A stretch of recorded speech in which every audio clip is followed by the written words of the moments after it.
Alors, je vais donner la parole donc aux membres du jury qui vont brièvement se présenter. Bonjour, je suis Hubert Morisseau. Je travaille au CEA et plus spécialement dans le laboratoire du LETI, qui est un laboratoire de technologie et de microtechnologie, nanotechnologie, enfin technologie avancée, on va dire. Ça fait 35 ans que je fais, un petit peu plus de 35 ans que je fais de la recherche appliquée. Bonjour, moi je suis Jean-Marie Longchamp, j'ai un lourd passé industriel depuis dans ce qu'on appelle la haute technologie, dans le semi-conducteur et la production. Et depuis 2008, j'accompagne beaucoup de start-up, de jeunes entreprises au niveau de Grenoble, entre autres par les Grenoble Angels. Bonjour, donc moi je suis Catherine Candela, je suis déléguée générale de Tenerdis depuis 3 mois. Tenerdis, c'est un des 2 pôles de compétitivité de la région, enfin de Grenoble, pardon, avec Ménalogique, qui adresse les filières dans le domaine des énergies renouvelables. Bonjour à toutes et à tous, je m'appelle Georges Veil, je suis professeur de médecine à l'UJF. Je ne sais pas si j'ai un lourd passé, mais j'ai l'habitude toujours de dire que j'ai fait de mes hésitations un métier. Donc j'ai hésité entre des études de médecine et des études d'ingénieur, j'ai fini par faire les deux. Je suis docteur en informatique. Entre une carrière d'enseignant-chercheur et puis une carrière d'entrepreneur, j'ai créé une entreprise.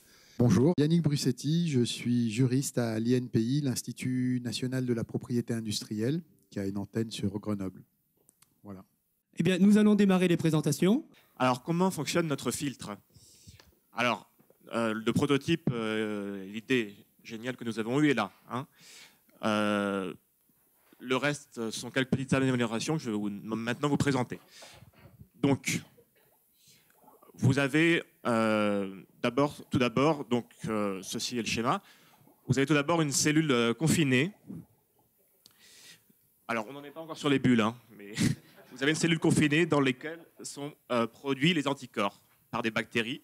Les bactéries étant confinées, les anticorps pouvant se déplacer avec l'eau. Quelques remarques sur la partie business développement. D'abord, la première levée de fonds dont vous parlez de 40 000 €, elle n'est pas nécessaire, parce qu'à Grenoble et ailleurs, ça s'appelle de la maturation, il y a de l'argent pour ça. Donc ça monte jusqu'à 100 000 €. Donc maintenant, vous attendez tous, je suis sûre, de découvrir notre produit. Et c'est Florian qui va se faire une joie de vous le présenter. Voilà, donc, mesdames et messieurs, voici le G-Lite. À première vue, c'est un gilet de sport relativement habituel. On voit une bande réfléchissante, mais ce n'est pas très visible. Sauf que on peut l'allumer et ensuite, on voit que le G-Lite a une partie LED qui permet de signaler aux automobilistes la présence d'un cycliste. Donc, mais ce point de départ, être visible en toute situation, n'est pas suffisant. Nous avons pensé aussi qu'il faudrait intégrer un système qui permet de signaliser que le cycliste va freiner.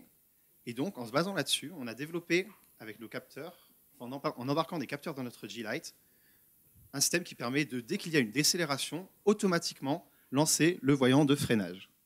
On a vu les stratégies, le marché. Je vais vous expliquer plutôt comment le produit et notre entreprise fonctionne. On a notre produit innovatif, WeCarry, notre chariot intelligent avec un guidon qui se guide très facilement, de manière très intuitive, très économique à travers de l'aéroport. Le système de navigation dessus qui permet de nous d'amener le client proche de sa cible. Voilà donc notre projet innovatif par cette belle équipe internationale, WeCarry, le chariot intelligent. J'ai 2 questions très rapides. Donc la première, c'est qui fabrique le chariot et combien ça coûte par chariot? On a dans nos calculs pour les achats du chariot, si vous voulez, je retourne juste un slide en arrière, on a 250 000 € quand même pour installer ces 1700 chariots qui sont actuellement utilisés à Genève, ce qui revient à un prix d'environ 150 € par chariot qu'on doit payer à nos sous-traitants. Nous, ce qu'on propose, c'est notre innovation, c'est un cocktail rapide, qui est facile à réaliser, à un prix abordable, puis aussi qui est bon. Donc le concept, c'est une gamme de cocktails déshydratés. Donc, merci Thomas.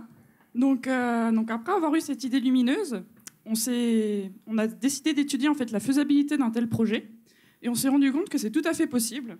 Donc aujourd'hui, les arômes en poudre sont disponibles, commercialisés, variés, avec une grande diversité. Certains arômes sont même naturels. Et il y a aussi des chimiques. Et il existe un brevet donc aujourd'hui qui est libre de droit, qui américain, qui date de 1972, qui a montré que c'était possible d'encapsuler de l'alcool, donc ici de l'éthanol, dans des cages appelées cyclodextrine. Bravo pour cette présentation, on dirait que vous avez déjà consommé. Ah non, agent. Avec modération. Vous savez qu'il y a une fiscalité spécifique sur l'alcool, il y a bien plus que la TVA. Moi, je serais curieux de savoir la fiscalité de l'alcool encapsulé. Est-ce que vous avez une réponse à cette question? Bon, alors effectivement, ça a été difficile, ça nous a pris un petit peu de temps pour départager les heureux gagnants. On a décidé de décerner le prix de communication au projet Barmaid du groupe numéro 6. Merci pour tout ce travail. Alors, merci à tous pour tout ce travail, parce que, étant présent sur les lieux, j'ai vu comme vous avez pu, les uns, les unes, vous investir dans ce projet, qui fut pour certains difficile, hein, pour d'autres relativement réjouissant, hein, n'est-ce pas? Quoi qu'il en soit, bravo à Barmaid. Ensuite, effectivement, pour le prix du réalisme, là aussi, un projet sortait vraiment du lot. C'est le projet du groupe numéro 4, We Carry. Je disais donc de nouveau bravo pour votre projet, réalisation, bravo aussi pour votre investissement. Et puis, on espère voir très prochainement dans les aéroports, à Sao Paulo ou ailleurs, hein, le chariot intelligent. Bravo. Et ce prix d'innovation, on l'a donc attribué au groupe numéro 2, G-Light.